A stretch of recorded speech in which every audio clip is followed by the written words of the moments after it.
Welcome to Dubai Dads, the only show where dads proudly wear snot and slobber on their shoulders instead of rank insignia. I'm Yas, he's Hoos, and we're just winging it without our wings. How you doing, Hoos? What's going on, man? I'm good, my man. I'm really, really good. Excited for today's episode. It's not our first teacher on, so I'm actually excited to get into some topics.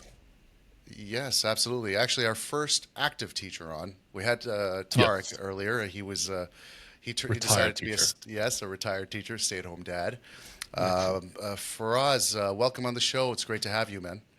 Thank you for having me, guys. I'm really looking forward to it.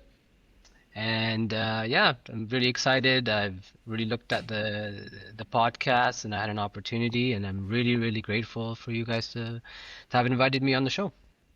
It's our pleasure. So, everybody listening, just to Appreciate give you. you a bit of a background, Faraz has spent over a decade teaching across Canada and the UAE while raising two boys in Abu Dhabi. In this episode, we want to dive into how education has generally evolved, how schools are adapting to a fast changing world, and what's working well for our kids today. From embracing technology and creativity to building real world skills and confidence, we explore how today's classrooms are preparing the next generation and how parents can stay involved in that journey. So, for us, let's get your perspective on this. Yeah. You've been teaching and managing faculty for over a decade across Canada and the UAE. When it comes to education and the school system globally in general, what's changed since you first started, and what do you think are the areas of improvement in the education system as we know it today? Absolutely. Great question. So let me trace back. So back in 2010, so 2010, I started Teachers College. So at that time, I was kind of like, okay, I had just freshly graduated with my bachelor's, and I was like, okay, you know what? I couldn't really f find a job. So I was like, okay, you know what? I need to kind of personalize my skills, and how do I go about with that? So I decided that, at that time I was working for the Bank of Montreal. And I remember there was a client who occasionally came in, actually frequently came in. She was a school principal. And, we'd get into conversations and about, what is it that you're doing? What's going on? What's this was, and she was near the retirement age at that time. And she was kind of like, we need a fresh set, like we need a fresh set of people to come in and kind of, like change the scope of education. So when I began, um, it was really, and I would say it's changed from what it is today to definitely from what it was before.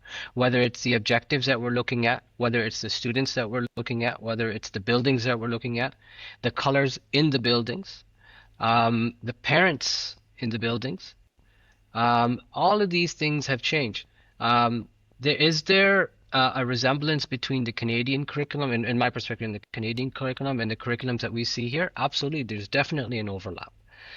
Um, what specifically has changed? And again, if we look at it, like a lot of our classrooms today, they have whiteboards, right? That wasn't necessarily the case back in the day where we have whiteboards versus smartboards. What's the difference? It's kind of that integration of that technology is now embedded within every single classroom.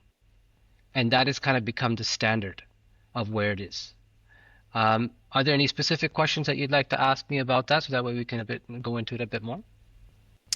Yeah, no, I mean, just in general, you've touched on the fact that, things have changed, and obviously they're trying to, the person that approached you to bring in some fresh blood and get a new, Yeah, fresh take on it. And I guess that's where your career sort of, sprouted. Um, and took off, and so you're probably bringing that fresh energy into the school system. So yeah, the idea was to get an idea on, like, over your scope of 10 years or so or more that you've been teaching, and then turned into management roles.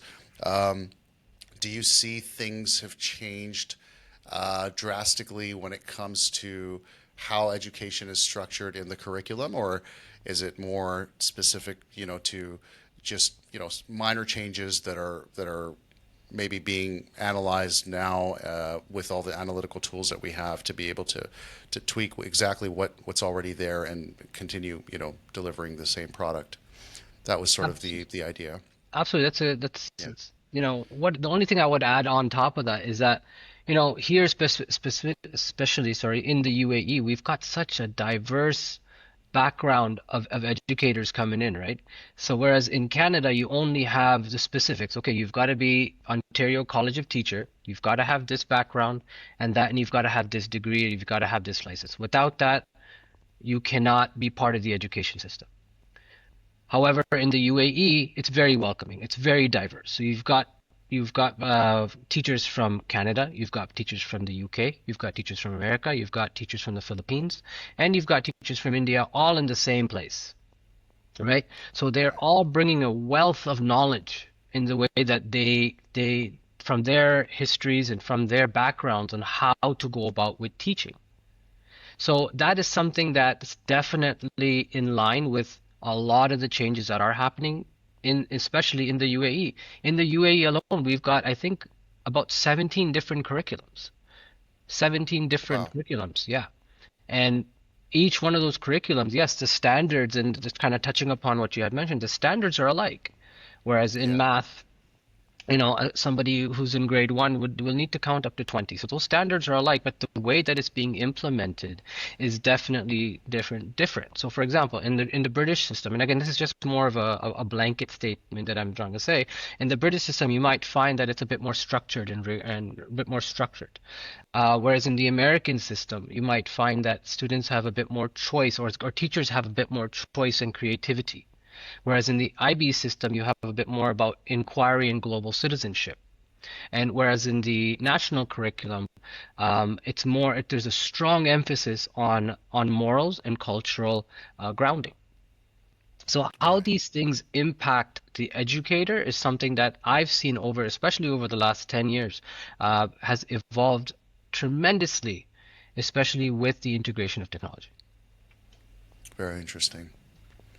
Oh, I did not know there was 17. 17 different curriculums, yeah. Because there's usually like the standard ones you always hear, which is British, Yeah. Montessori, I guess that's a curriculum, and then you have maybe like American. Those are the three I know.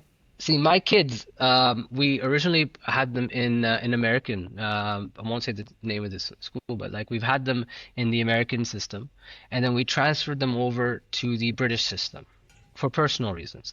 And again, what works for my children is the structure, the structured rigor, where it's just like, listen, every single British system has the same systems in place, right? And that kind of works for me, where the uniformity between the schools and the curriculums works really well for my children. And I've seen them grow, in terms of their reading, in terms of their writing, in terms of their spelling, in terms of their speech. I see tremendous growth. And so I'm really, really happy with the way that the education system is going about with educating the kids. Dubai is a place where you can spend a lot if you're not careful between outings and food Right. and luxury. It's affordable luxury, so you can spend a lot here. So you have to be very Yeah, smart. And I've absolutely. seen Yeah. people who do it in a smart way. And seen people do it in not a very smart way. You kind of see how that affects them. A common theme with young parents and just young people getting married and starting careers is if you haven't had the financial literacy that you should have Hmm. growing up, Hmm. you don't know, right? You get into credit card debt when you start going to college, for example, or nowadays Right. even high school. And at my time, when I walked on the campus of York University in Toronto, and in Yeah. the student center, there was a lady on a table says, "Oh, you know what? Here, credit card for you. Um, Go ahead. All you got to do is sign up this form, and you're good to go." And Yeah, and I they was give you like, "Oh, $500. great. I Let remember me at do that this." time it was like Yeah, they would give $500. It was like $500. Wow, I'm 18 years old. yeah, $500.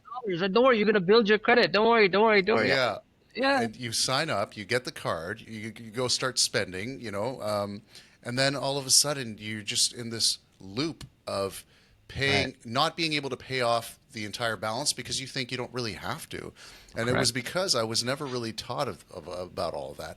And that's one thing that really gets to me is why over all these years, with the development of any curriculum globally, has financial literacy not been a part of the mandatory part of any curriculum? Is Right. do you know why that is? I mean, is there a reason why this hasn't been so far? And I know that schools are looking into it now. I know there's a lot of people. Like I just recently met a gentleman who started a banking app for kids here in the UAE, and Right. hopefully we'll have him on the show as a guest. But he was telling me, and now schools are approaching him to actually teach financial literacy or integrate it into the curriculums. But why hasn't it been a part of the curriculum so far?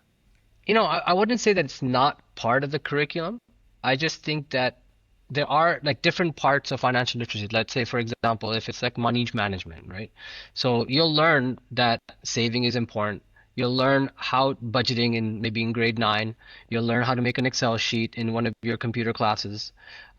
You'll learn that, okay, at the end of the day, save. You won't learn to invest. I don't remember actually learning about investing in high school, right? No. And that kind of, and I'll touch upon something a bit personal is that like even from my coming from my parents' middle class family, um, lower middle class family, and my dad was kind of like the whole 9 to 5, where it's just like, okay, I'm gonna go 9 to 5, come home, this is the money I've got. I've got a little bit of a nest egg. I'll save it up, and this will be enough for us to go on. But as the times have changed, that's not enough anymore, right? Like back in the day, you could have 30, $40,000 saved up 20, 30 years ago, and that would be okay.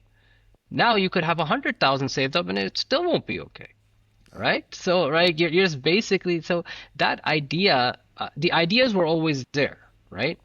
However, the way that it should have been taught, Yes. Framing. I would say for myself, was not there, right? Yeah. Understanding debt, right? So I think there should be a class on debt.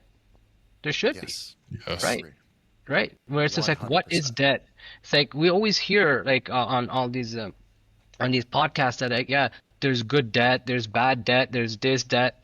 Like, what does that really mean to someone who's 18 and 19 years old who wants to drive that Lambo, who wants to drive that Ferrari, where it's just like, yeah, I'm gonna go get that, and if that means I have to Mhm. put myself in 10, $2 million in debt to run a business, then at the end of the day, like that's I think the crucial parts that are missing, where it's like there's got to be a course or there's got to be a fundamental element of every curriculum, whether it's in higher grades or lower grades and leading up to it, where it teaches you that financial literacy, how to manage your money, how to get out of debt when you are in debt, and what are the realistic expectations that you have as life changes. I know they've got courses on like the dynamics of the family and what happens and as you grow older and as you get more into debt and as unfortunately if you have a loss of a parent or if you have a loss of a spouse or whatever it may be, they do teach you those things. But do they put it all together? No. But Yeah. in my opinion, would the 18-year-old me really have understood it? I don't know.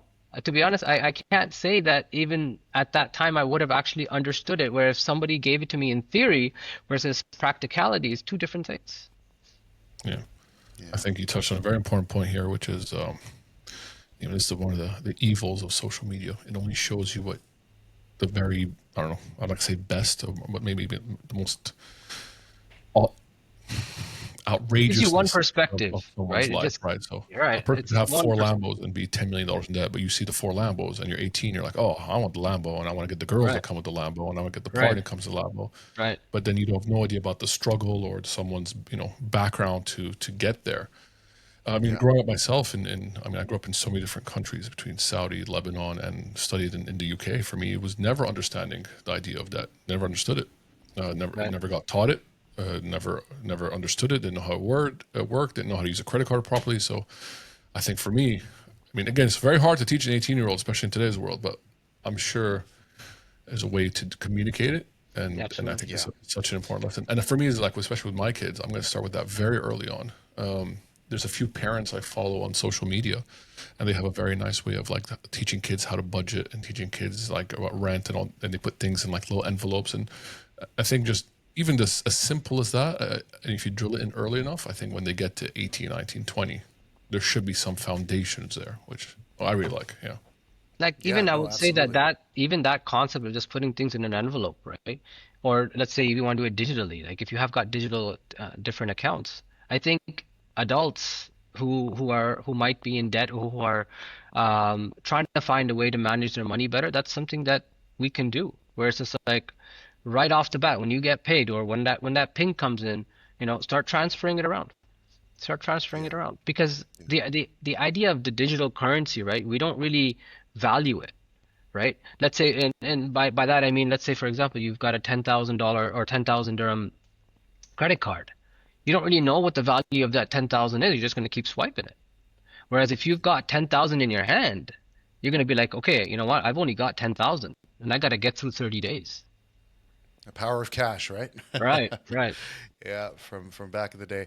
No, there are a couple of tools out there. Hoos, when you start trying, thinking of ways to teach your kids when they're old enough to grasp it, there is some one thing that I started using, and it's a free resource online. It's Khan Academy. So Yeah, Sal Khan, I've mentioned this before on the show. Yeah. Sal Khan has created an amazing platform online called Khan yeah. Academy, and he actually has a section for financial literacy, and it's Awesome. actually pretty simple and straightforward, especially in the beginning few modules, Yeah. just to get the kids' minds wrapped around it. And also, there's new banking apps. So as I was mentioning earlier, the gentleman I met, he has an app called Edfundo, which is a banking app that's basically based in the UAE. There's one Yeah. in Canada with RBC. I think it's called MyDo or something like that. So there Nice. are tools coming out now with tech, and I think people understand the value of that. Leading into the next question, Yeah. which for us I wanted to pose to you, is basically, there's an old saying that schools are designed to create factory workers, right? Yeah. Not thinkers, people that are sheep that just follow blindly. Looking at your classroom today, does that still hold true? Do you think that things are changing? What's your take on that? You know, and again, I kind of touched upon this earlier, where it's just like from a building perspective, if you look at it from the building, right? When you walk into a classroom, you're still going to find that there's going to be rows there. There's going to be kids sitting in rows. Even though that shift, there's a big shift now in student-centered learning, where that means that they'll be grouped, whether it's groups of four or groups of five, right? So you'll find that that shift is there. You're going to still have the bell that's going to be ringing, right? So that bell is going to be ringing. You're going to still have the idea of like, uniformity. It's still there, right? Um, However, there is a huge shift and again, from a perspective point of view, right? Is that you will find that teachers or educators are becoming more facilitators of learning, sorry. And whereas that the onus is being put on the student, where it's like, you know what, if the teacher's doing 20% of the work, right, the student should be doing 80% of that. So what does that mean, right? Really and truly, what does that mean? And I think that idea of the student-centered learning is something that really has a marked departure from the whole factory worker style of students coming in. Now, I do believe that some old school things do work, like for example, paper and pencil. I think there's a definite advantage to paper and pencil as opposed to just digital. And I'll give an example of myself, like Khan Academy you had mentioned. I've got my kids on that as well. Um, you know, and I find that I can get them to do subtraction with borrowing, for example. And again, I'm just saying borrowing because I was doing that with my children this morning, and it's like they get it, they see it digitally where it's being crossed like this and the computer is doing it. But then I said, you know what? Why don't you do this yourself? I want you to do it on paper.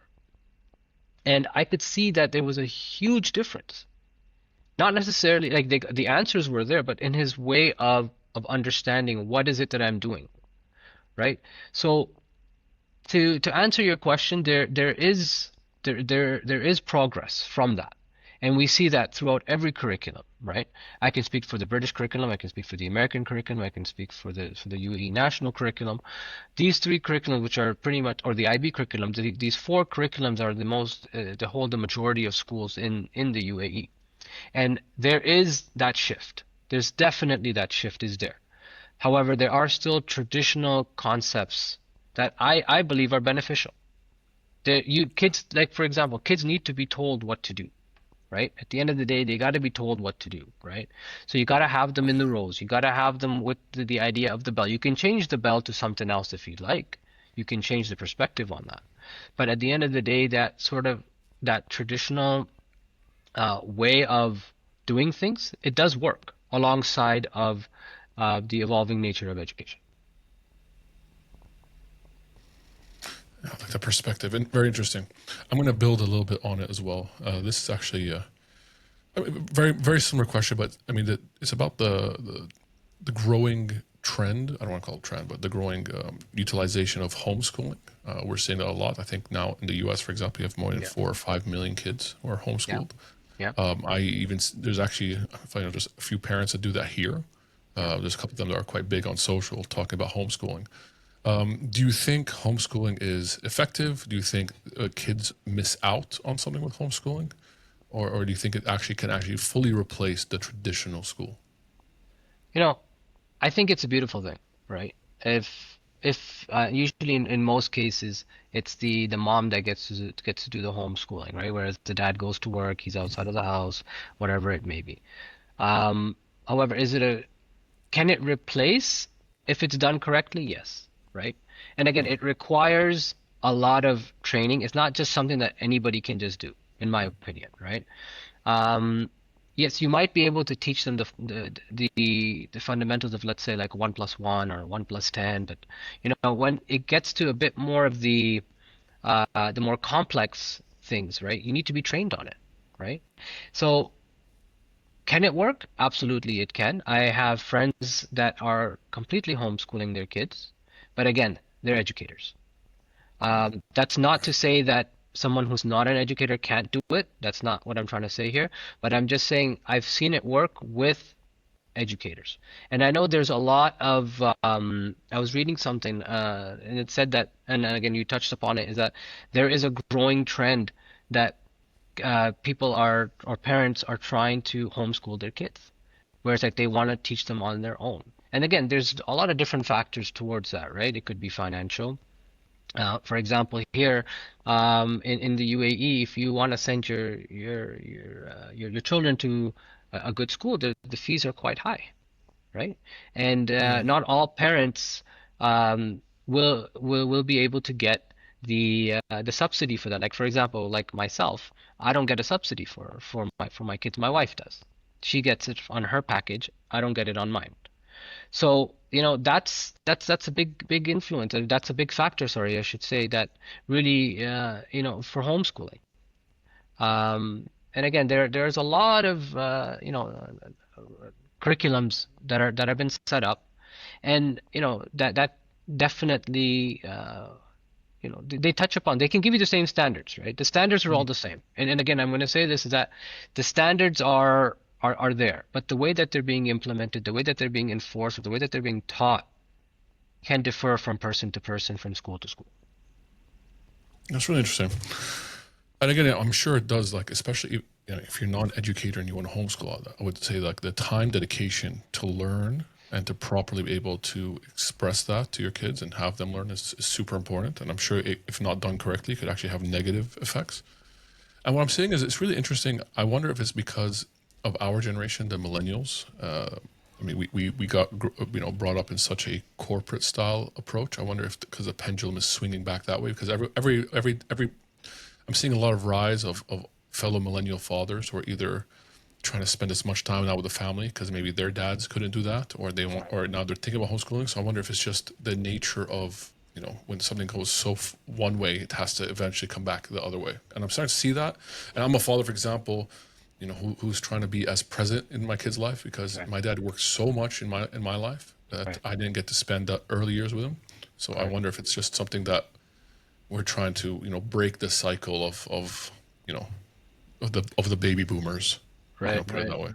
No, Yeah. that's a good point that you make, right? It's like and again, it's important that we do spend time with our kids, right? And as much as we can, because there's a lot of research out there and studies out there that show that there's a positive correlation between spending time with, and again, I'm saying specifically about with the dad, and versus the self-esteem and the self-confidence later on in Mm, life, right? yeah. So, and again, I'm not going to say it's not about really the quantity, rather than it's about the quality, right? And if, for example, if you can only give your child once a week, Saturday morning or Sunday morning, an hour, well, then you know what? You give it your best for that 1 hour, right? Yeah. Or if you can only give your child 10 minutes a day before they go to bed, well, then guess what? You give them that 10 minutes even after you come home from a long day and you're tired and you're just like, oh, you know what? You put on that face and you say, you know what? You're happy and oh my gosh, I'm excited to see you. Yeah, you know what? You're going to bed. Yeah, you give them that hug.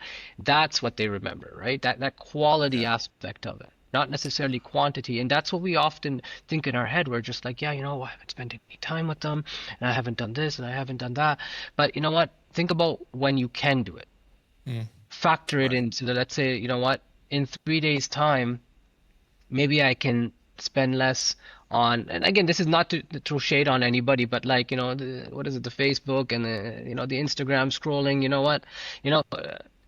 Put that down and Yeah. see, or give yourself, or take a moment and be like, you know what? Let me check, all these apps and stuff now, or the phones now have what it's called, I think it's health check or so health management check or something, and you can actually see how many minutes and how many hours you've actually spent on Instagram or on Facebook and stuff like that. And that should tell you, like, you know what can you do to kind of change that or break that habit?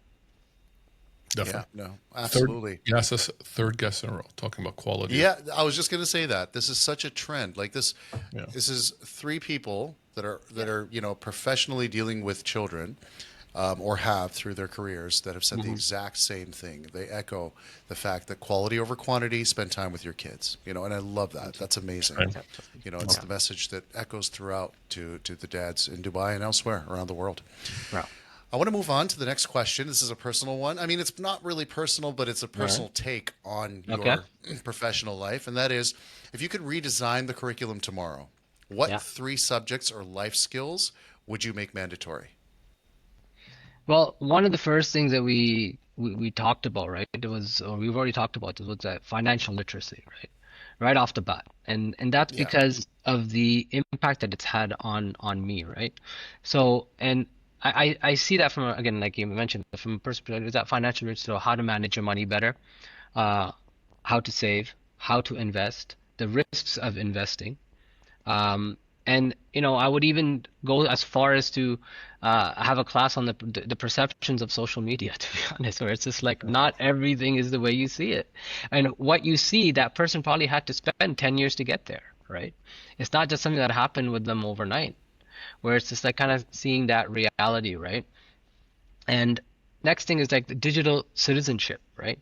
Where it's just like the ethical use of AI, right? And you can type something into Chat GPT and it'll create an essay for you or whatever it may be. Something that used to take me. I remember back during my graduate school and all that. I would spend like, I don't know, like a whole semester trying to write this 20-word essay. And now I can go on Chat GPT and pay the extra, what is it? It's like $20 or something like that, or something like that. You could pay $20 and it'll write that whole thing for you in literally in a span of like 2 minutes. And you can just kind of add on to that and stuff like that. So that's, there would definitely be a class that I would, on digital citizenship, where it's like it includes the dangers of it. Yes, there's a lot of benefits to the AI. There's a lot of benefits to ChatGPT. However, it should be used as a tool to enhance your learning, not necessarily for you to learn from it, right? So you should be doing majority of the work, and that's one thing. And another aspect that I would add to it would be the emotional intelligence aspect of it, right? Where it's just like we need to learn to be empathetic, we need to learn to be resilient, we need to learn to communicate better. So these three things would definitely be something that I would add more to the existing curriculums on it. Love that. Love that. For me, I would probably do the same. I would probably add one thing, which is how to build relationships. I think, especially with the kids of today, they're so digital. I don't know if they know how to actually build a human like connection anymore. So especially Put see that these kids. screen down. put that screen down where it's just like, you know what, sorry, you're not having it. Like, and again, just to kind of just piggyback on what you were saying, and I've put on like, you know, the kids got the Nintendo Switch, right? Or they've got PlayStations and stuff. And I've got an app where it's just like, you know, I just shut it down. Where it's just like, you know, nobody can get in. Where it's Hmm. just like, you know, from Monday to Friday or Monday to Thursday, um, there's no Switch, there's no PlayStation, and there's no iPad. There's no screen, right? Where it's just like, you know, we have to build that, we have to build on that. And it's, you know, I never like, you know, again, if we go back to 20 years ago, like I don't think my parents never had that issue where it's just like, you know, we Yeah. never had screens, right? We're just like, okay, you're coming home, you're gonna have dinner and we're gonna sit down. And I remember I used to watch Wheel of Fortune with my dad, and we'd have a cup of coffee, and you know, we that's what we did. Right? There was never anything like, oh, okay, I'm gonna, you know, I'm looking forward to watching, uh, you know, this social media influencer on this, and you know, I've got all these videos. There was never any of that. So just to kind of like, I find like having to just battle that is Hmm. something that, you know, it's definitely that's taken some time. And again, the kids are not always happy about that, right? Especially when you've given it to them on the weekend and now you've gotta, you know, kind of take it away, sort of thing. I don't know if that's the right word to use, to take it away, but you gotta have boundaries. So that's Definitely. definitely something that, just to touch upon what you said, yeah. No, but you just reminded me of something. I was trying to explain to these I have some Gen Zers at work, like literally 21 years old, 22 years old. Yeah. I was trying to explain to them that when we were kids, I would have to, just to see a friend, I would have to pick up a phone that had a cord. I would Right. call, I would speak to his dad, I have to speak nicely to Yeah. ask to speak to him. And then I would say, okay, then even just a simple thing of meeting up, yeah, I would be like, okay, we have to meet at the mall in front of the food court at 3 o'clock. And if Right. you're not there at 3 o'clock, you just leave. You just go. Right. Right. Right. Just try to explain this simple interaction to. They couldn't even comprehend it. They're like, "What?" Yeah. They're like, Yeah. Yeah. "I'm like." They're like, "What?" I just like, I don't know. They're like, "I send snaps to my friend, and he's," and I'm like, "Okay." Yeah. I'm We like, never "Okay, did it. cool." But like, where's the interaction with people? Right. Right. It's just such a disconnect. Yeah, it adds so much value to the interaction too, right? When you Right. have to make such an Exactly. effort. Well, Right. it's the case with everything. When you work for Right. something, you earn it, and when you earn Yeah, it, it has a lot of value. But Right. when there's Exactly. no like, if it's 2 clicks away, well, what value is there? I mean, people are like, yeah, Correct. okay, didn't answer, whatever, move on. You know, Right. I'm gonna go on to the channel but that's always there for yeah, me. Right. even like for our dating world, like back in our day when we were 18, 16, whatever it is, like you had to physically talk to someone and you have to build a rapport and then ask them out. Now Right. you just go on an app, you swipe. So even for these new generation, right? Like it takes even that simple interaction is no longer there. Right. Yeah, Right. It's all digital. Yeah. Yeah. Yeah, it is. Sure. crazy world. Tell me about it. Yeah. I want to ask you, man. You and your wife are both teachers. Does Yeah. that ever make parenting harder for you? Absolutely. It's you know, and it's something that again, it's taken us time to create a balance, right? Where it's just like, you know, when you come home, you're always bringing work home, right? And you know, so yeah, so how to be able to balance giving time to the kids, giving time to the family, giving time to each other, right? And so that's something that we've created. We have like a schedule where it's like, okay, you know, Monday to Thursday, this is what we do. This is how we interact, or not interact, sorry, but how do we go on with it? Where it's just like, okay, you know, we're bringing home work, but again, back to that whole quality aspect of it, where it's like, how can we ensure that if we only have an hour or 2 hours, because the kids are usually in bed by 7:38 because they're getting up at 5:30, right? So if you're getting home at like 5 o'clock, you only have 2 hours, right, with them. And it's kind of almost like you're having to, along with all the other things that are going on, like you got the social media, we want them to be going out, we've got them this, you kind of always have to, I don't maybe like win them back kind of thing, where it's kind of like, okay, you know what, this is what, you know, how we're going to go about with it today. And, you know, I strongly believe in that, you know, the kids should have a different relationship with their dad versus their mom and versus as a family.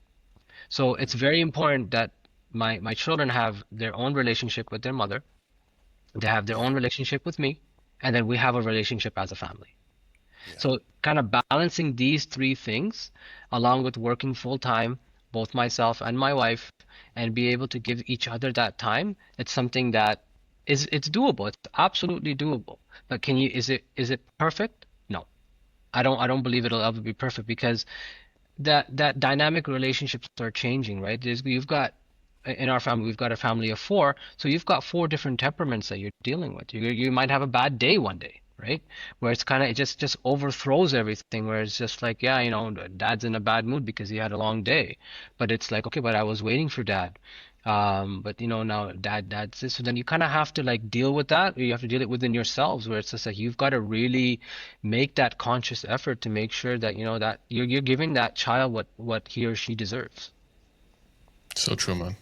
Well, yeah, you really have to try to leave it at the door. You You have try your best. And it's so hard, man. How many days do I have a terrible day? Yeah. An absolutely terrible day. And I just want to do absolutely nothing, just like doom scroll until I sleep because I'm so mentally exhausted. Right. But you just Right. have to leave it at the door. You have to. You Yeah. have to. It's, You have no there's choice. nothing to do. Compartmentalize, right? Yeah. Yeah. It's Yeah. very important. As a dad, that's something. It's a skill. I think it's a skill you have to learn to maintain relationships, have healthy relationships. Right. Even as Right. a husband, like when Correct. you are uh, interacting with your wife, if you're pissed off about work, you can't bring that luggage or that baggage in with you because how's that going to serve your relationship? You're supposed to help each other. Yeah. Correct. But Forget there's those things. there's the negative of it and something I feel that, I don't know if it's maybe it's an ethnic thing. I don't know what it is. That's one lesson I always learned as a man. You don't talk. You don't talk about your feelings. You don't talk Yeah. about, you keep it down. You keep it all the way down. And sometimes, man, you do that, give it 6 months, you're just going to erupt at someone for no reason. It happened to me so many Right. times. Right. Right. Right. Yeah. Exactly. Yeah. Yeah. It's not Because healthy. actually the whole purpose of Dubai Dads is just so we could actually Yeah. just find some guys to talk to, man. Yeah. Yeah. Just talk about it. It's like it doesn't have to be sensitive, or it doesn't have to be anything. Just talk, right? It's Yeah, just like, hey, 100%, what man. is it that's creating like that support group, and just having someone to just be like, oh, okay, yeah, you know what, I'm going through that, or I did go through that, or like, oh, okay, he's going through it and he got through it, so that kind of gives me that idea that I can get through it as well. 100%. 100%. For us, I'm going to for me, my last kind of question is, and Yeah. it's actually is very applicable, especially in Dubai, is we're seeing, okay, basically, if we kind of fast forward, I don't know, 10, 20 years from now, how would school change? And we're already starting to see that. I mean, there's already a brand new school coming out. I'm Yeah. not going to name the brand, but we know what it is, which is actually AI and innovation. It's actually, Right. that's in its name. It's obviously also the most expensive school in Dubai, but I don't know if that's Yeah. correlated. In the world, by the Uh, way. Okay. Probably. Yeah. So we're actually seeing now some schools are looking to adapt to the changing of times. Do you think in 10 to 20 years are schools are all going to be some form of some kind of AI innovation tech? Are we still going to see traditional schools anymore? What do you think is going to be the actual, where are we going to be in We 10, 20 years?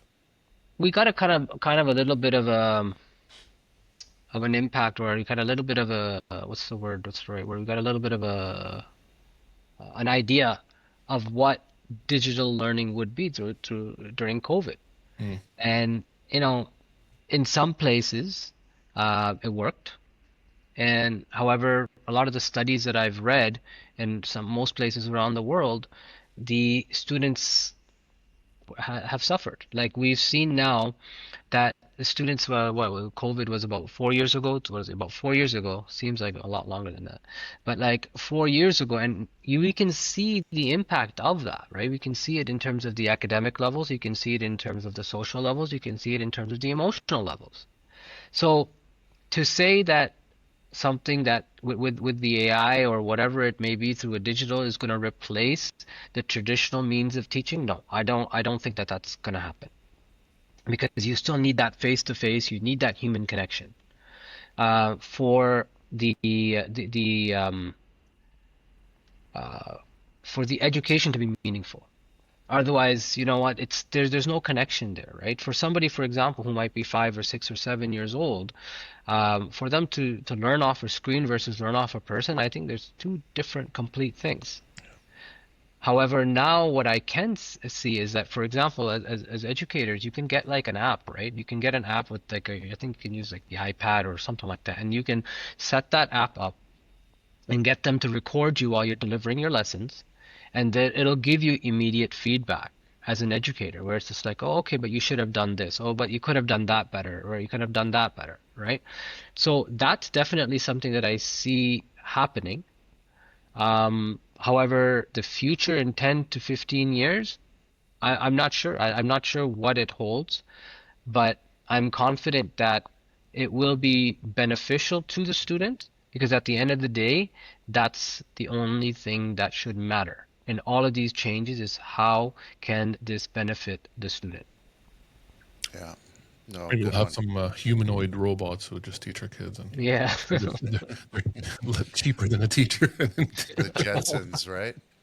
Exactly. I had a Exactly. nanny. Amazing. Yeah, who knows, man? Who knows what's going to happen? But fingers Yeah. crossed. I mean, all we can do is hope that the powers that be implement AI with the highest levels of morality and ethics, and Not Yeah. that's likely. what I know. That's what I'm saying. Just hoping for it. Fingers crossed. But hey, who knows? I mean, Yeah. yeah. Yeah. Let's see. In closing, for us, I just Yeah. wanted to ask you if there was one piece of advice that you can give dads in Dubai or out there in the UAE or out there globally, anywhere in the world. What would it be? What's your one piece of advice for dads as an experienced dad and as an experienced educator? Look, money comes and goes, right? And it's very important that, you have this, you have that relationship with finances. So you have to still provide for your family, you have to still provide for your children, you have to still provide for your relationship, whether or not you're in one with a spouse or not. However, at the end of the day, is it everything? No.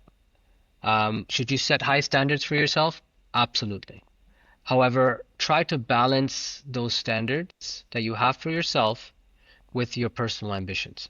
So if you want to, for example, be more present with your children in the first 10 years of their life, well then you know what? Do that, right? But then adjust your ambitions, or adjust your expectations accordingly, right? So if that's something that you want, then you need to be able to prepare for that. So then, you got to have your proper investments in place. You got to have proper savings in place, whatever it may be, because there's going to come a time where you know your car might break down or something might break down where it's like you then now have to spend more money on that to fix it, and that goes back, and the reason why I'm bringing that up is because then that goes back to the idea of okay, you know what, I need to make more money. But then if you make more money, what happens is that you're going to be out of the house longer, right? And so my point of that is just have your ambitions and have everything in place structurally, where it's like if the most important to you, if the most important thing to you for the first 10 years of your kid's life is for you to be present with them, so then make sure that you are present, but at the same time you take care of your other responsibilities as well. Yeah, no, man, I um, hear you. I hear right. balance. That's the Balance, that's yeah, that's what I was trying to get at, is that you've got to have an overall balance. And again, don't be too hard on yourself. And if you want to make a change, make it, right?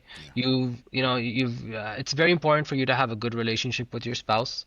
If you have a good relationship with your spouse, you'll be able to accomplish just about anything, in my opinion, right? You need that yeah. support with one another, and especially when there's kids in the picture. Excellent words. Thank you, man. Appreciate it. Well said. That was a great conversation. Who's Thank you. I really enjoyed it, man. yeah, Thank I you, really enjoyed it. guys. I mean, we're trying to dive, as a father, especially with young children. I'm trying to learn more about education, about where this is all going, about the right decisions. I mean, it's something that we're all trying to figure out. So Right. this topic is very important, and even our listeners on social media and all our followers even have been asking and commenting about these things. Everyone has very different opinions. Yeah. And I think as a father, you just have to try to just do what you think is best and enjoy the ride. That's it. Do the best you can, and because you know what, at the end of the day, as long as you can tell yourself that you had your child's best interest or your children's best interest at heart, to be honest, that's all that really matters. Don't worry about what anybody else has to say. As long as you know that you've done the best that you could, and it's for their betterment, you know what? As that's really and truly one of the main things. Couldn't agree more. 100%. Awesome. That is a wrap. Appreciate your time for us. That was You're most very welcome, insightful. guys. Thank And you. hopefully, we'll see you around. Absolutely. Thanks everyone for listening. And if you have any questions, comments, please do post them in the comment section. Follow, like, share, subscribe. You know the drill. Of course. Dubai If you're Dads. also if you're a dad, soon to be dad, join the community on DubaiDads.com. Yes, 100%. Dubai Dads out. Thanks, guys. Thanks for having me. Take care. Too small.